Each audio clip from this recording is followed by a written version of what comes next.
తిరుపతి జిల్లా గూడూరు నియోజకవర్గం వైసీపీ అభ్యర్థిగా మేరీగా మురళీధర్ నామినేషన్ దాఖలు చేశారు. భారీ ర్యాలీగా ఆర్టీఓ కార్యాలయం చేరుకొని రిటర్నింగ్ అధికారి కిరణ్ కుమార్ కు నామినేషన్ పత్రాలు అందజేశారు. అనంతరం మీడియాతో మాట్లాడుతూ నియోజకవర్గంలో ప్రజలకు సేవకుడిగా ఉంటానని అన్నారు. 14 ఏళ్లు ముఖ్యమంత్రిగా పనిచేసిన చంద్రబాబు చేసిన అభివృద్ధి శూన్యమని అన్నారు. జగన్మోహన్ రెడ్డి అర్హత ఉన్న ప్రతి ఒక్కరికి సంక్షేమ పథకాలు అందజేశారని తెలియజేశారు. సంక్షేమ పథకాలను కాపీ కొట్టడం చంద్రబాబు దిట్ట అని, జగన్మోహన్ రెడ్డి పేదరికాన్ని నిర్మూలించడమే ధ్యేయంగా పనిచేస్తున్నారని తెలిపారు. చంద్రబాబు అస్తమించే సూర్యుడు, జగన్మోహన్ రెడ్డి ఉదయించే సూర్యుడు అని తెలిపారు.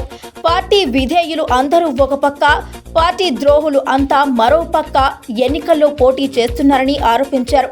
జరగబోవు ఎన్నికల్లో డబుల్ డిజిట్తో విజయం సాధిస్తామని వెల్లడించారు.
అభివృద్ధిగా అభివృద్ధి నువ్వు పోయినావని ఎలా జరుగుతుంటే అంత మెజార్టీతో నేను ఎందుకు ఓడిస్తాను? 48,000 మెజార్టీతో ఎందుకు ఓడిస్తాను?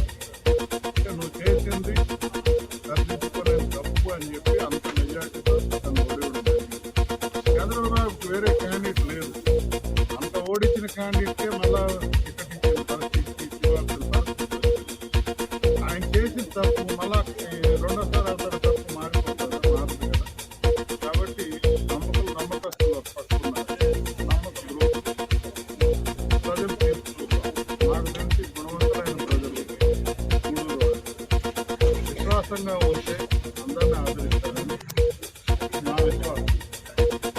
నేను గూడూరు ప్రజలందరూ కూడా మనవి చేస్తున్నాను. ఒకసారి చరిత్ర చూడండి, చరిత్ర చూసే ఓటే. నేను నా రాజకీయ చరిత్రలో ఎక్కడ రాజకీయ దందాలు లేవు, కలెక్టర్స్ లేవు, ఇంకో రకమైన పొరపాటు లేవు. నన్ను ఆదరించమని నేను మనస్ఫూర్తిగా కోరుతున్నాను.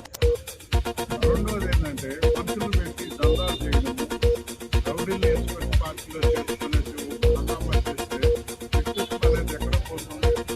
కరెక్ట్ కాదు కదా. ఇంకో బాధాకరమైన విషయం ఏంటంటే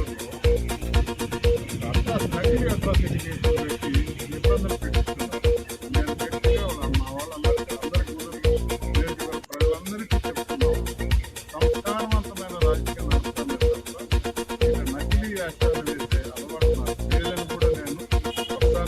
పరిస్థితిని చూడండి అని కూడా నేను మనం చేస్తాను. తల్లికి ద్రోహం, తల్లి లాంటి పార్టీకి ద్రోహం చేసి ఏం మాట్లాడతారు? తల్లి లాంటి పార్టీకి ద్రోహం చేసేసి అలుగానట్టు మాట్లాడడం.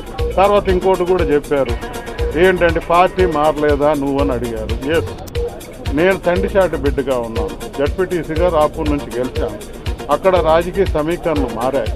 నాకు పెద్ద కుటుంబం, నాకు లైఫ్ ఇచ్చింది. వాళ్ళు మారారు, నేను ఒక్కడే మారలేదు, వాళ్ళు మారారు. నేను ఇప్పుడు ఎమ్మెల్యే స్థాయికి ఎదిగాను. నిర్ణయం నాది, నేను పొరపాటు చేయను. తండ్రి చాటు బిడ్డగా తండ్రి పోయినట్టు అడుగుల్లో ఎదిగాను. అంతేగాని ఒకసారి అటు ఒకసారి ఇటుగా. తర్వాత పార్టీ పుట్టినప్పటి నుంచి ఉన్నాను, నేను పార్టీ పుట్టక ముందు నుంచి ఉన్నాను వైఎస్ఆర్ పార్టీలో. నాకు జగన్ అన్న ఏ ఇదిలో కూడా ప్రత్యేక పరిస్థితులు లేదంటే నాది కదా పార్టీ అని అనుకుని నేను విశ్వాసంగా తిరుగున్నానని వేరే ఆలోచన లేదు. ఇస్తే ఒక రాజకీయం, ఈకపోతే ఒక రాజకీయం, స్వార్థం ఉంటే ఒక రాజకీయం. ఇట్లాంటి రాజకీయాలు చూసి అలసిపోయినారు. కాబట్టి ఏదో భ్రమంలో ఉంటున్నారు. కానివ్వండి, మంచి భవిష్యత్తు ఈరోజే తెలిసిపోయింది. మరి నన్ను ఆదరించకపోతే ఇంత గొప్పగా జరుగుతుందా, ఇంత నీరాజనంతో జరుగుతుందా నామినేషన్? ఒకసారి బేరే చేసుకో, అది కూడా తీసుకోరు, అది కూడా నెగిటివ్గా చెప్తారు. ఓకే, 13వ తేదీ తేలిపోతుంది, నిర్ణయాలు జరిగిపోతుంది. తర్వాత జూన్న తేటతెల్లం అయిపోతుంది కదా. నేను మీ అందరికీ ఆత్మవిశ్వాసం చెప్తున్నాను, గర్వంతోనో లేకపోతే అతి విశ్వాసంతో కాదు. గూడూరులో 68,000 ఇల్లు తిరిగాను నేను.